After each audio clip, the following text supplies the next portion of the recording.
নমস্কার, শুভ সন্ধ্যা বন্ধুরা। সবাই কেমন আছেন? আশা করব নিশ্চয়ই সকলে ভালো আছেন, আমরাও ভালো আছি। তো আজকে ওয়েলকাম যে ম্যান্ডিকে নিয়ে ভিডিওটা করলো, মহাসতীকে নিয়ে ভিডিওটা করলো, সেই ভিডিওটা সত্যি একেবারে বাস্তবসম্মত। মানে ওর সাথে আমি সম্পূর্ণ সহমত ওর ভিডিওটার সাথে আজকে।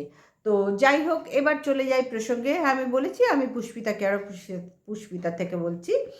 তো বিষয়টা যে যে পয়েন্টগুলো তুলে ধরলো, প্রত্যেকটা পয়েন্ট একেবারে মানে এত জলজল করছে, সত্যি হিসাবে এত জলজল করছে বা উজ্জ্বল নক্ষত্রের মতন দেখাচ্ছে আমার কাছে। যে ম্যান্ডি তার বাড়ির কাজের লোক অসুস্থ, এবং কাজের মাসি আসবে না, তার মার কাছে খোঁজখবর নিচ্ছে সে কেমন আছে, কবে আসবে, কতদিন ছুটি নেবে, এবং সে অসুস্থ, তার শরীর ভালো নেই, হসপিটালে সে ম্যান্ডি দেখাশোনা করবে, তাকে বাড়িতে এনেও পার্মানেন্টলি দেখাশোনা করবে। এতখানি ম্যান্ডি কাজের লোকের প্রতি সহানুভূতিশীল হয়ে পড়েছে। দেখো, এখনকার দিনে মানুষ তো নিজের স্বার্থ ছাড়া খুব একটা সহানুভূতিশীল হয় না বন্ধুরা। স্বার্থ ছাড়া সহানুভূতিশীল খুব কম মানুষকে দেখেছি, যে কোনো বিনা স্বার্থেই সকলের উপকার করে, যে নিজের কথা না ভেবে। এইরকম খুব কম মানুষ আছে, না একদম নেই এটা বলতে পারবো না, তো অবশ্যই আছে, অবশ্যই আছে। কিন্তু সেই সংখ্যাটা না এখন বর্তমান সমাজে অনেক কমে গেছে। তো যাই হোক, সেই ক্ষেত্রে ম্যান্ডি তার কাজের লোকের প্রতি এত সংবেদনশীল, এত সহানুভূতিপূর্ণা হয়ে উঠেছে, এত দরদি হয়ে উঠেছে, বাবারে, ভাবতেই তো একটুখানি অবাক লাগছে না কিনা, যে তার বাবাকেই দেখেনি। হ্যাঁ, তার মার কথা ছেড়ে দাও, তার স্বামীর প্রতি তার কোনো দায়িত্ব কর্তব্য পালন করেনি, কোনো কালেই করেনি। ধরেছিল শারীরিক খিদা মেটাবার জন্য। সেই সব জিনিস দেখেই তো ম্যান্ডি বড় হয়েছে না। তো যখনই তিনি অসুস্থ হলেন, তার শেষ সময় যে কোনো মানুষের না, শেষ সময় একজন পরিবারের কেউ পাশে থাকলে, সে থাকলে না, থাকা উচিত পরিবারের কাউরির পাশে। যা তার স্ত্রী ছিল, তার কন্যা ছিল, কিন্তু দুজনেই এমনই অপদার্থ বা এমনই পোড়া কপাল ওদের দুজনের, নিজেরাই কপালগুলো পুড়িয়েছে, যে তার ম্যান্ডির বাবাকে দেখার বা ওই ম্যান্ডির মার স্বামীকে দেখার দায়িত্ব বা কর্তব্য তারা তখন ভুলে গিয়েছিল। সেই জায়গায় দাঁড়িয়ে ম্যান্ডি এখন কাজের লোক নিয়ে এতখানি একদম উঠে পড়ে লেগেছে তাকে দেখভাল করার জন্য। এবং যে কথাগুলো বললো, পয়েন্ট 3টে আউট করলো, একদম পারফেক্ট পয়েন্ট আউট করেছে। আমার তো খুবই ভালো লাগলো ওর ভিডিওটা আজকে। মানে আমি মন প্রাণ অন্তর দিয়ে দেখছিলাম যে একদম ঠিক বলেছে 3টে পয়েন্ট। এক হচ্ছে বাড়িতে পাহারাদার, আমি মনে হয় শেষ থেকে শুরু করলাম। এক হচ্ছে বাড়িতে পাহারাদার, 2 হচ্ছে মেয়েটাকে দেখার, হ্যাঁ, মেয়ে যখন তখন নিজেরা ঘুরতে বেরিয়ে যাবে, মেয়েটাকে দেখার। আর 3 নম্বর হচ্ছে গাড়িটাই পোষ্যটাকে রাখার জায়গা ছিল না, মানে নিয়ে ঘোরার সময় পায়নি। বুঝতে পারলাম, গাড়িটায় স্যান্ডির খুব ইচ্ছা ছিল পোষ্যটাকে নিয়ে ঘোরার। আমি বলি কি, স্যান্ডি, তোমার ইচ্ছা এখনও তো পূর্ণ করতে পারো। মানুষের ইচ্ছা পূর্ণ করে। শেষ দিন পর্যন্ত যারা ফাঁসি দেয়, ফাঁসির আসামিরা, তাদেরও জিজ্ঞেস করা হয় তোমার শেষ ইচ্ছা কি। পুরো সে যখন বলে তখন সেই ইচ্ছাটাও মানে ফাঁসির মঞ্চের আগে, ওই সময়টার আগে তাকে পূর্ণ করা হয়, তার পূর্ণ স্বাদ, মানে তাকে পূর্ণতা দেওয়া হয় সেই ইচ্ছাটার। তা তোমরা তো এখনও পোষ্যটা তোমাদের সঙ্গে আছে, এখনও তো পারলে তাকে নিয়ে, তার যখন এই পজিশন দেখছো যে একদম মানে তোমাদের অবহেলায় অবহেলায় অবহেলাতেই বললে সব থেকে ভালো বলা হবে, তোমাদের অবহেলা। আসলে সকলকে দেখে পোষ্য পুষতে ইচ্ছা হয়েছিল, কিন্তু সেটা মেনটেন করা মনে হয় সকলকে দেখে সম্ভব হয়নি। কারণ মেনটেন করলে যে সমস্যা, যে ক্ষমতা লাগে বা যে ধৈর্য লাগে, বা যে মনটা লাগে, ভালোবাসার যে অন্তর লাগে, সেটার কোনোটাই তোমাদের দুজনের মধ্যে কোনো কালে ছিল না। বোঝাতে পারছি? তোমরা শুধু ফায়দা লোটার মানুষ। আর স্যান্ডি তো নিজের বডি নিয়েই ওয়েলকাম একদম ঠিক বললো, আমার এই হয়েছে, তাই হয়েছে, রোগা হয়ে যাচ্ছি, তাই হচ্ছি। সুতরাং পোষ্যকে যতক্ষণ জীবিত আছে, একবার অন্তত তোমার পোষ্যর স্বাদ না মিটুক, তোমার স্বাদটা মেটাও, পোষ্যর স্বাদ না মিটুক। সে তো যা স্বাদ মেটাবার সময়টা পেরিয়ে এসছে ভাই। ও তো এখন চলে গেলেই ভালো, বাবা লোকনাথ ঠাকুর ওকে নিয়ে মুক্তি দিলেই ওর পক্ষে সুবিধা। হ্যাঁ, একটা মানুষ হিসেবে এইটুকুই আমি বলবো যে বাবা লোকনাথ ঠাকুর ওকে মুক্তি দিয়ে দিক, ওর আত্মা মুক্তি পেয়ে যাক। তোমাদের কাছে যে কষ্টে এত বছর আছে বেচারি, যে কষ্টে কষ্ট ভোগ করেছে তোমাদের অতিরিক্ত ভালোবাসায়, দেখেছি তো অতিরিক্ত ভালোবাসার ফল যে ও ভোগ করেছে, তার থেকে বাবা লোকনাথ ঠাকুর ওকে মুক্তি দিয়ে দিন, তাহলে ও ভালো থাকবে, যেখানেই থাকুক ভালো থাকুক, এটুকু আমি একটা মানুষ হয়ে বলবো। এবার ফিরে আসি তোমার মায়ের কথায়। তোমার মার হাজার একটা অসুখ আছে, এবং এই বৃদ্ধ বয়সকালে রক্তের জোর কমে যায়, তখন শরীরে একটা একটা রোগের বাসা বাঁধে, যেগুলো আর রিকভার হওয়ার জায়গাগুলো খুবই কম থাকে। একটা ইয়ং বয়সে যে রক্তের জোরে অনেক কিছু আমরা রিকভার করতে পারি, এগিয়ে যেতে পারি, বৃদ্ধ বয়সে তো সকলেরই তো জন্মেছি যখন, মরতে তো একদিন হবেই, বলো না? আর দিন যাচ্ছে, একদিন করে তো বৃদ্ধ হতে হবে না? ঘাটের দিকে যখন জন্মেছি ফুলের খাটে, তখন আবার অন্তিম সজ্জায় ফুলের খাটে যাওয়ার জন্যই তো আমরা সবাই তৈরি আছি না? সে ফুল হোক বিচুটি পাতা হোক, যেতে তো আমাদের হবেই ভাই। তো তোমার সেই ইচ্ছাটা কি বলে, তোমার মায়ের যখন এত শরীর খারাপ, তখন যাই হোক, তাকে দেখভাল, তুমি পুত্র সন্তান, তাকে তো কোনো কালেই ঠিক মতন দেখতে পারোনি, তুমিও পারোনি, তোমার বউও পারেনি, পুত্রবধূ কোনো কালেই দেখতে পারেনি, তাদের দেখভালের জন্য তোমার বোনকে রাখা হয়েছে বা চর্দিকে রাখা হয়েছে। সে অন্য বাড়ি নিজের সংসারটাকে ভাসিয়ে দিয়ে তোমাদের তোমার বাবা মার ঘরে রান্নার মাসি হয়ে দেখভাল করছে, কারণ তারাও জানে যে আমার পুত্র আর পুত্রবধূ একেবারে অপদার্থ, সব ধার থেকে পোষ্যকেও পালন করতে পারলো না, আমাদেরকে তো দূর কি বাত।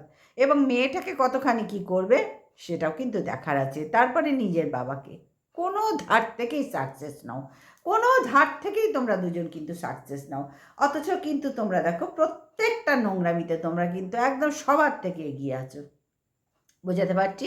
সবার থেকে এগিয়ে আছো। তো ম্যান্ডির তো মানে প্রথম থেকে ঘুম থেকে উঠে রাত্রির পর্যন্ত পুরো নাটকীয় ব্যাপার, পুরো একটা নর্মাল মানুষের লাইফ লিড কীরকম। ম্যান্ডির ঘুম থেকে উঠে গুড মর্নিং বন্ধুরা, আমি আর মানে কোন দিকে কাজ করব দেখি, মেয়েটাকে আগে স্কুলে ছেড়ে দিই, তারপর আবার সোমনাথের টিফিন আছে, দিয়ে দিই। মানে ন্যাকামি মারতে মারতে মারতে মারতে ওর লাইফটাই পুরো ন্যাকামিতে ভরে গেছে।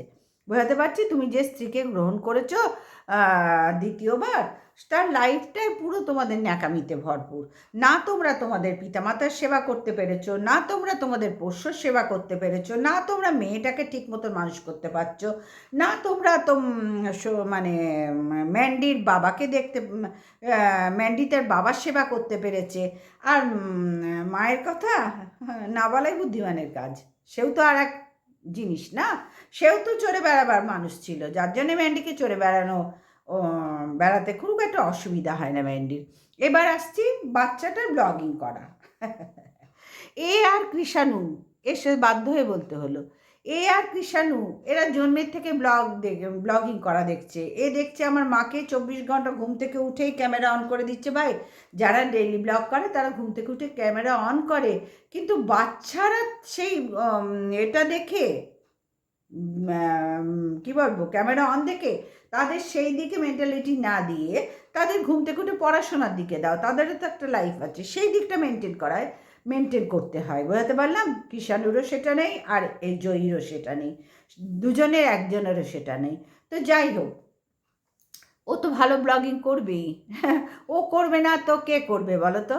ও যা দেখছে ছোটোর থেকে, জন্মের থেকে চোখ খুলে যা দেখছো তো তাই করবে। আর সেই জায়গায় দাঁড়িয়ে আমি সেই দৃষ্টিভঙ্গির থেকেই বলেছি, জয়ও কিন্তু মানে লাইনে এসে যাবে। আর তোমাদের জিন তো কথা বলে, ম্যান্ডির জিন। সুতরাং জয়ও বড় হলে এইরকমই কারোর সাথে 2 বছর 3 বছর চলে যাবে। আবার সোমনাথের মতন যদি বাবা, সোমনাথ তো বাবা, এরকম যদি তার স্বামী পাই, সেও ঢকাস করে লাগিয়ে দেবে সিঁদুর। বুঝতে পারলাম? কারণ ওইটা এদের জেনারেশন বাই জেনারেশন এগুলো চলবে। এখান থেকে ওরা মুক্তি পাবার কোনো রাস্তা নেই, ওদের রাস্তা নেই। ওরা হাজার চেষ্টা করলেও, ওদেরকে যতই লোকে ভালো মনে করুক, আরে ম্যান্ডি তো একবার করেছে, আজ 3 বছর ধরে সংসার করছে। ভাই, ম্যান্ডি একবার করলেও চোর, 10বার করলেও চোর। এই যে বারুইপুরের ঘটনায় যারা ধরা পড়ছে, এই ঘটনায় যারা এই যুক্ত আছে, তারা কি লোকের সমাজে কোনো কি বলবো, বেলুড় মঠের মহারাজের স্থান পাবে? আমাদের কাউরির চোখে পাবে কি তোমরাই বলো। সুতরাং হয় না ভাই, একবার যখন লেভেল এঁটে যায় না, সেই লেভেল তোমরা হাজার চেষ্টা করলেও, ক্যাওড়া কিচেন করলেও, যত রকমভাবে রেগুলার তিনটে চারটে ভিডিও না বালেও না, মানে নেগেটিভ কন্ট্রোভার্সি কি এটাতে বলছি, ম্যান্ডির পজিটিভ যারা, শুয়ের নেগেটিভ, হাজার চেষ্টা করলেও তোমরা এই জায়গাগুলো ঢাকতে পারবে না, কিছুতেই পারবে না, পারবে না। এই যিনি ম্যান্ডির মতন যদি তোমাদের ঘরের মেয়ে হতো, তোমাদের ঘরের পুত্রবধূ হতো, তোমরা পারতে মেনে নিতে, তোমরা পারতে মেনে নিতে। ম্যান্ডির পরিবারটাই এই রকম, আর স্যান্ডির পরিবারটাই এই রকম। যেহেতু স্যান্ডির বাবা মার কোনো ব্যাপার নেই, ও তো দেখছে আমার ছেলে মেয়ে কেউই আমার হাতের মধ্যে নেই, আমার ছেলে তো নেই, কোনো কালে ছিল না, আজও নেই। আর পুত্রবধূ, বা মানে ওকে পুত্রবধূ বলতে ওদের মনে হয় ঘেন্না করে। তো যাই হোক, ওদের মেন্টালি কিছু প্রবলেম আছে স্যান্ডির পরিবারের, না হলে এই রকম একটা মহিলাকে কি করে মেনে নেয়, কি করে মেনে নেয় ভাই? তার মা তার বাবাকে ছেড়ে দিয়েছে, শেষ মুহূর্ত পর্যন্ত দেখেনি, ম্যান্ডিও দেখেনি, দূরদর্শনের মতন দূর থেকে দেখেছে। এই মহিলা কোন ধার থেকে তোমাদের চোখে ভালো, বন্ধুরা বলতে পারবে? কোন মানে কোন ধার থেকে তোমাদের কাছে ম্যান্ডির মতন মানুষ হয় না? 1.5 বছর ঘর করেছে, 3 বছর আগে ধরে তো ভালো সংসার করছে ভাই। যারা এগুলো কথাগুলো বলছো না, তারাও সেম ম্যান্ডির মতো, যার জন্য ম্যান্ডিকে চাটতে তাদের বিন্দুমাত্র সমস্যা হচ্ছে না, বিন্দুমাত্র সমস্যা হচ্ছে না। ওয়েলকাম কিন্তু কাউরির সাথে 1.5 বছর ঘর করেনি। হুম, ও আগাগোড়া কিন্তু তার স্বামীর সাথেই আছে এবং শ্বশুর বাড়িতেই আছে। হ্যাঁ, মধ্যেখানে সবার ফ্ল্যাটবাসী দেখছিল তো, ওদিকে এমএসএলও ফ্ল্যাট ফ্ল্যাট করছে, ওদিকে পিয়াও চলে গেল ফ্ল্যাটে, ওদিকে টিনুও চলে গেল ফ্ল্যাটে, এদিকে অনেককেই ফ্ল্যাটে যেতে দেখেছে। তখন ওর চাকর দিয়ে উঠেছিল একটু ফ্ল্যাটে যাওয়ার জন্য, ফ্ল্যাটের মহিমা ওর বোঝা হয়ে গেছে, ও তুরান্ত ফিরে এসছে নিজের এই বসত বাড়িতে, শ্বশুর বাড়িতে, বুঝতে পারলাম।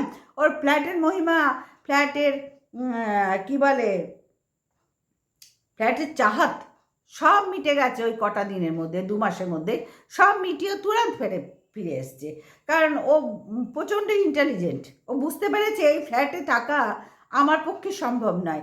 যেখানে গড়ের মাঠের মতন ছড়িয়ে, হাত পা ছড়িয়ে আমাদের বাড়ি, শ্বশুরবাড়ি বলে তো একটা মানে পুত্রবধূ নিজের বাড়ি, কারণ আমরা তো প্রত্যেকেই পুত্রের বধূ হয়েই তবে আসি ভাই।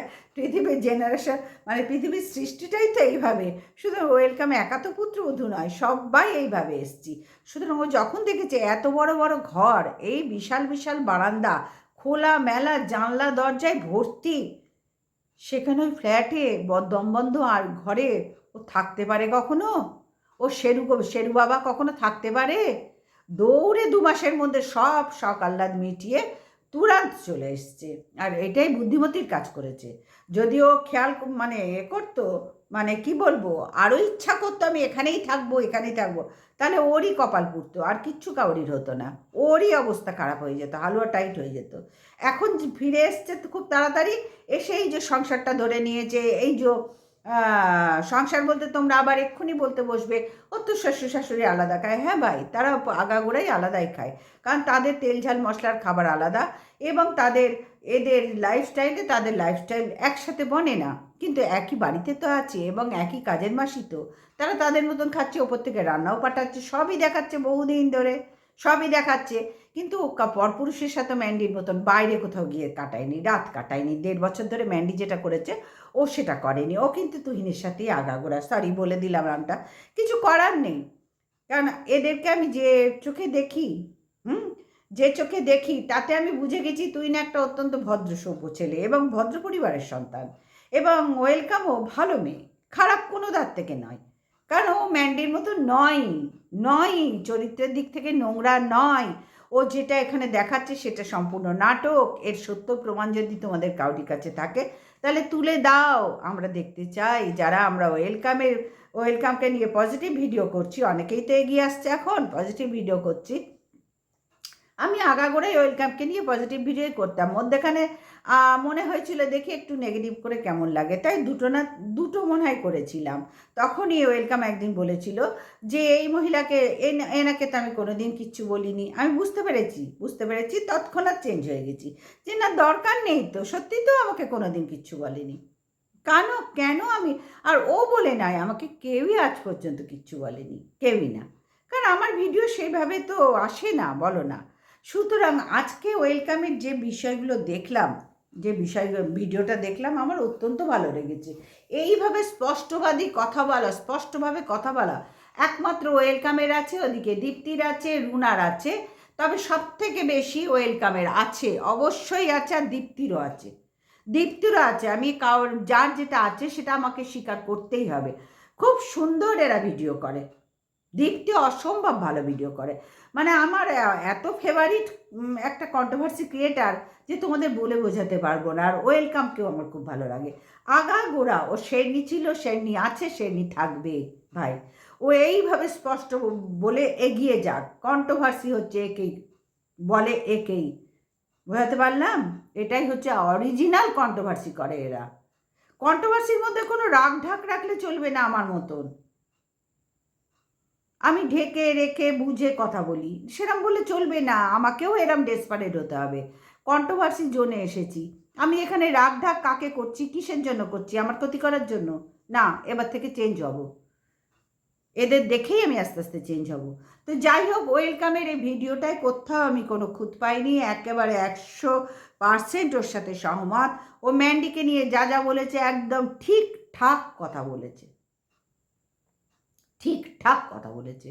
এই নিয়ে কোনো দ্বিমত নেই আমার। তো চলো বন্ধুরা, এবার অনেকেই বসে যাবে, বসে গেছো ওয়েলকাম নিয়ে, যারা মানে 3.5 বছর ধরে যারা চেটে চেটে চেটে চেটে অস্থির হয়ে যাচ্ছ। তোর এই করেছিস, তুই ওই করেছিস। ভাই একটা প্রমাণ দেখাও না ভাই, সত্যি যদি করে থাকে প্রমাণ দেখাও। হ্যাঁ, ম্যান্ডি তো নিজের মুখেই বলেছে, এবং সেটা সবাই জানি আমরা। প্রমাণ আমার কাছে যদিও নেই, তোমরা বলতেই পারো প্রমাণ দেখাও না। ভাই আমি প্রমাণ প্রমাণ খেলা খেলি না, আমার ওসব পোষায় না। কিন্তু যারা ম্যান্ডিকে চাটছো তারা তো ভাবো একবার, ম্যান্ডি নিজেই হুলের সাথে তার রিলেশনের কথা বলেছে, এবং তার যা যা ওয়েলকাম বললো প্রত্যেকটা তো আমরা ভিডিওতে দেখেছি। তারপরে ম্যান্ডির বাবা যখন মারা যায়, ম্যান্ডি সেই সময় ভিডিও করছে তার অস্থিভস্য, না কি বলে এটাকে, নাভি যেটা পড়ে না মানুষের, মৃত্যু মানে চিতাই দিলেও সেইটাও বিসর্জন দিচ্ছে, সেটাও দেখেছে। তখন কিন্তু ভিডিওর জন্য অসুবিধা হয়নি। ভিউজ চাই না, ভিউজ চাই, বুঝতে পারলাম। বাবাকে দেখি না দেখি, ওই সময় আমার ভিডিও করলে ভিউজটা তো আমার চাই। হ্যাঁ, আমার অপদার্থ ঘরে স্বামী বসে আছে, তাকে তো মুসাম্বি খাওয়াতে হবে, ছানা ডিম। আমার মেয়েটাকে তো তৈরি করতে হবে না, আমার মতোই আরেকজন ম্যান্ডি তৈরি করতে হবে না। সে তৈরি করার দরকার নেই, সে অলরেডি তৈরি হয়ে যাবে। কেন? যে যে পরিবেশে থাকে না বন্ধুরা, সে সেভাবে তৈরি হয়, জানো তো। এই জন্য সংস্কারটা একটা মানুষের ছোটোর থেকে ভীষণ দরকার। ভদ্র সংস্কার, ভদ্রভাবে থাকা, পরিবেশ ভালো, ভীষণ দরকার। কিন্তু ওর মেয়ের তো কিছু নেই, ও তো জন্মের থেকে এইভাবেই তৈরি হয়ে গেছে। কি করবে বলো? দিদিমাকে দেখেছে, মাকে দেখছে, নেক্সট জেনারেশনও ও তো সেইভাবেই চলবে। এ কিছু করার নেই, সবই ঈশ্বরের দান। তো চলো বন্ধুরা, সবাই ভালো থেকো, সুস্থ থেকো। Good night, tata.